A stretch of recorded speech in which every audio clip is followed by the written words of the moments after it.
Welcome to Black Night Scary. I'm so glad you found me. Please make sure to leave a like on the video as it helps my channel grow and reach more viewers. Enjoy the fresh content and be sure to subscribe now. And remember to click that notification bell so you don't miss a thing in the future. To have your story featured on an upcoming video, email the link in the description box below. Thank you all for listening. Sit back, relax, and enjoy these truly terrifying national park disappearances. If you live in the United States, our national parks protect stunning landscapes that are backdrop to countless fond memories for families and adventurers alike. But these parks have also been the scene of baffling crimes and strange scenarios, from gangster-owned moonshine operations to unexplained disappearances.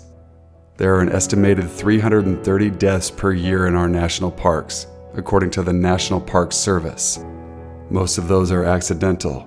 Drowning is the #1 cause, but the odd murder does occur. People occasionally just seem to vanish. The Park Service even maintains a website with information about cold cases of people who went missing or were killed on park property, with clues or remains sometimes found, but what happened still unknown. The oldest case on the site, the murder of a 10-year-old boy whose remains were found in Rocky Mountain National Park, has been open for 65 years. If you have any information about any of these, you can submit your information through the National Parks website. I've compiled some of the most puzzling unsolved mysteries within our national park system. Number 1. Yosemite National Park. Steep granite, tall waterfalls, traffic jams in the valley, and a severed hand found in a scenic meadow. In 1983, a family was exploring Summit Meadow off Glacier Road when one of their children discovered a severed hand and forearm. In spite of consistent searches from investigators, no other body parts were found, and authorities were unable to identify the victim or make progress on the case. In 1988, a skull was found across the street from the site, but the Park Service still couldn't attach a name to the victim. It wasn't until 2022 that the Park Service, using a DNA profile from the remains, named the victim. Patricia Hicks, a woman linked to a local cult leader who had allegedly used LSD to weaken and disorient sexual victims. The man had been convicted of assaulting women in the 1980s, but disappeared before he was incarcerated. According to a 2022 report by the San Francisco Gate, in a 2022 episode of the ABC News show Wild Crime, investigators think the cult connection was incidental and that Hicks was actually killed by the notorious serial murderer, Henry Lee Lucas, who confessed to hundreds of slayings across the nation. Lucas, at the time of the arrest, revealed details about the Summit Meadow crime scene that had not been released in the media. Still, the details that Lucas gave regarding the incident and victim were deemed circumstantial. So the murderer remains unsolved. Lucas died in prison in 2001, and the question of who was behind the murder of Patricia Hicks may never be solved. Number 2. The Grand Canyon might be best known for its 5,000-foot walls, but the rapids at the bottom of that gorge are huge as well. The Green River and Colorado River descend for more than 270 miles in a torrent of Class 4 and 5 whitewater, with multiple massive waves and many boulders to maneuver around. Native Americans likely traveled the canyon for hundreds of years, but the first European American documented as navigating it was John Wesley Powell in 1869. Since that time, roughly 100 people have drowned in the rapids. Arguably the most famous and mysterious drowning of incident happened in 1928, when the newlyweds Glenn and Bessie Hyde attempted to paddle the Grand Canyon on their honeymoon. They were in a boat that Glenn had built, attempting a speed record paddle through the canyon that would also have made Bessie the first woman to run it. The Hydes were last seen on November 18th, and their boat was found intact with all of their supplies a month later, on December 19th. The boat was in perfect condition, with all of the contents including Bessie's diary intact. Search parties sourced the canyon, but their bodies were never found. It is possible that the couple was washed out of the boat during one of the rapids, and the vessel continued downstream without them, but Glenn and Bessie were both experienced rafters. A popular theory has emerged over the years that Bessie murdered her new husband somewhere deep in the canyon. Another river runner, 𝐼𝐸 encountered the couple deep in the canyon and noted Bessie's hesitance to continue the journey and that they didn't have life jackets. In 1971, a woman named Elizabeth Cutler claimed to be Bessie Hyde, alleging that she had stabbed her husband during a fight and had been living a different life ever since. Cutler eventually denied the claim, and was later rumored that the pioneering river runner Georgie Clark, the first woman to own a commercial rafting business in the Grand Canyon, was actually Bessie Hyde. After Clark died in 1992, the Hyde's marriage license was found in her home, as well as a birth certificate identifying Clark as Bessie DeRoss. According to an account by North Arizona University, DeRoss was her birth name. Why she changed her first name to Georgie is unknown. Georgie Clark was married twice and had a daughter who died in a bicycle accident. We don't have enough information to say Clark was Bessie, who disappeared in the Grand Canyon, and some historians have discounted the idea. Number 3. Everglades National Park is a large jungle-like expanse of mostly water, covering 1.5 million acres in southern Florida. It's also mysterious as hell, the site of more than 175 unsolved cases since 1965. Blame the remote nature of the park and its large population of man-eating beasts like alligators and bull sharks. A section of US 41 running through the park, known as Alligator Alley, is a notorious place for murderers to dump bodies. There are even theories of supernatural shenanigans.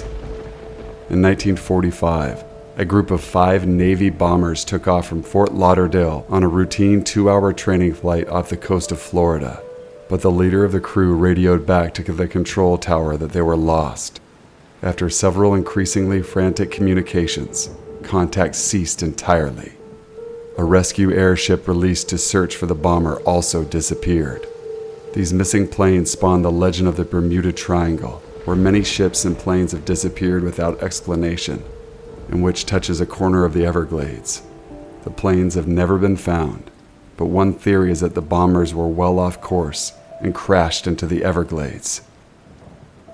Number 4. Death Valley National Park is a notoriously inhospitable landscape. It's known as the hottest place on Earth, with the world record highest air temperature of 134 degrees, recorded at Furnace Creek on July 10th of 1913.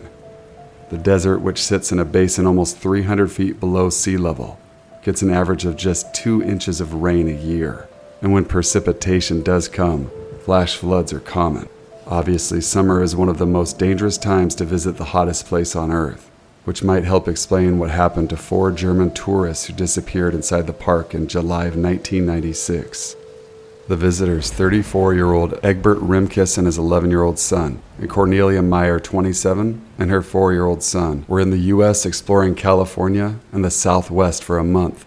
They rented a minivan in Los Angeles and entered Death Valley on July 22nd, scheduled to fly back to Germany on July 27, but they never made it out of the park. The minivan was found in October of that year by a ranger flying over the southern portion of the park looking for illegal drug labs.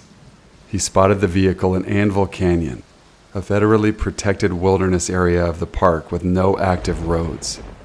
The van was stuck in the sand and the doors were locked and 3 tires were flat. Investigators linked the minivan to the Germans after tracking down the rental information and were able to trace their itinerary through receipts and wire transfers. After entering the desert on July 22nd, they camped in Hanawapoa Canyon when temperatures were hitting the mid-120 degrees. Based on a logbook signed by the Germans, rangers believe the group was attempting to cross Mengel Pass, a rough 4-wheel drive-only road at the end of Butte Valley. They couldn't make it and tried to reroute through the roadless Anvil Canyon. Rangers dispatched teams to search for the Germans after discovering the minivan, but were only able to find a single Bud Ice beer bottle located 1.7 miles east of the site. After 4 days and more than 250 people involved in the effort, the search was called off. Getting lost in the desert and dying of heat stroke is the most plausible answer to the fate of the family, but the fact that they disappeared without a trace is truly puzzling. Some suspected foul play, possibly regarding illegal drug operations, and others suggested the family staged their disappearance to start a new life. Or could they have seen something they weren't supposed to at a nearby military institution? This area of the park was also near a ranch associated with Charles Manson and his cult. Theories circled the family for more than a decade. It wasn't until 13 years later that two avid hikers and search and rescue members found the remains of the adult family in a remote and rugged portion of the park, 4 miles from the border of China Lake Military Facility and 8 miles from their minivan. More bones were found on subsequent searches, but there wasn't enough DNA to connect the remains to the children. Evidence seems to point towards the visitors making a series of fatal mistakes, like using outdated maps and traveling in the desert without sufficient emergency supplies, then attempting a shortcut on unknown terrain. The fact that 4 people, including young children, were able to leave the van and hike for miles without leaving a trace, save for a single beer bottle, is still odd. In the end, so much time passed between the Germans going missing and the partial remains being found that investigators will likely never have a complete picture of what happened to them. Number 5. Great Smoky Mountains is probably best known as a drive-through park, a place where most people stick to the roads, established viewpoints, and short nature trails starting within a few feet of parking lots. But there are remote sections of the park, and the forest is dense with a thick understory of rhododendron, obscuring terrain beyond the trail. That's the terrain that the Martin family was camping in when their 6-year-old son, Dennis, disappeared in 1969. Over Father's Day weekend, the Martins and 2 other families camped out in Spence Field, a backcountry meadow of roughly 5 miles from the nearest road. Dennis, his older brother, and a few other boys wanted to play a prank on their parents, hiding in the bushes and jumping out to scare them.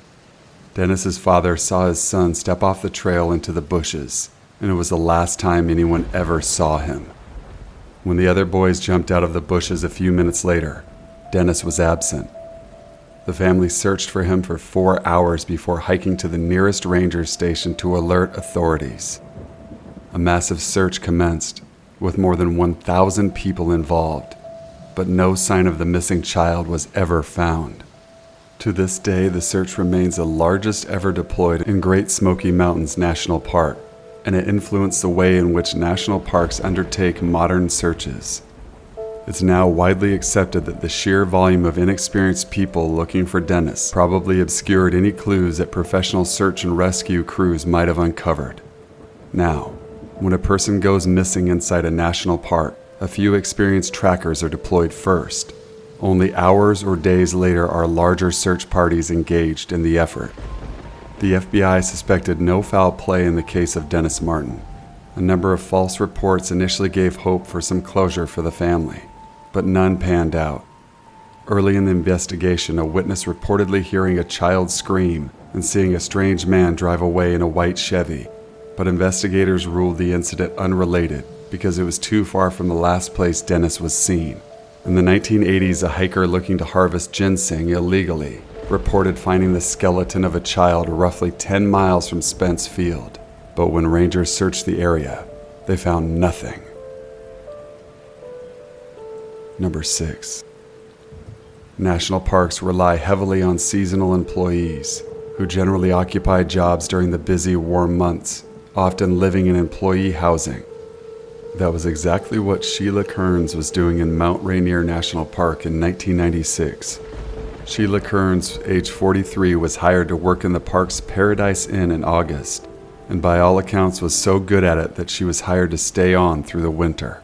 Employees at Mount Rainier marked the end of a season with a bonfire and a party. The last time anyone saw Kearns was at one of those parties, on October 4th, 1996, when she told a coworker how excited she was to stay on. Kearns was in the process of moving into her new employee housing unit over the next few days when she disappeared. On October 6th, she didn't show up to work. Her possessions were in her new room, but there was no sign of Kearns. A 3-day search in the park revealed nothing. As the Seattle Times wrote in 1997, park officials at first believed Kearns might have become lost on a trail, but later said she might have been abducted. Winters are rough in Mount Rainier, and within weeks of the search, snow set in. 7 months later, in May of 1997, after the spring thaw, a volunteer who was setting up a navigation course for park rangers found skeletal remains at the community building in the old Longmire campground, about a mile from the inn. The remains were scattered around a 300-yard area. Almost 40 years later, the question of who or what killed Kearns remains unanswered. At the time, the FBI investigated possible suspects, but to this day does not have a person of interest. Thank you guys for watching and listening to the very end of this video.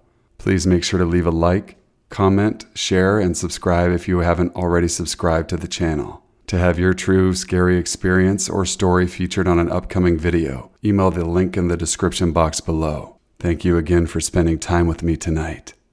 Stay safe out there.